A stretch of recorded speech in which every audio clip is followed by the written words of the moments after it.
Ubu se uyu mwana azicara mu bandi bana koko? Yego.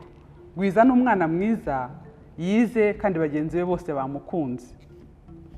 Abana bafite ubumuga bakunda kugira ibibazo muri sosiyete batuyemo ndetse no mu miryango yabo. Akenshi usanga ababyeyi batera ipfunwe bigatuma babavutsa uburenganzira bwabo bagahora babahisha. Ababyeyi ba Gwiza nabo ntibashakaga ko ajya ku ishuri. Gwiza ni umwana w'umukobwa ufite ubumuga bw'uruhu kandi ababyeyi be ntibifuza ko ajya kwiga. Twabirebera se? Oya, reka tugire icyo dukora twifashishije iki gitabo.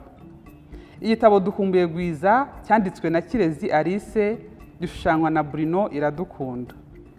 Ushatse gusoma iki gitabo wagikura kuri edisiyo Bakame ndetse no mu zindi nzu zicuruza ibitabo.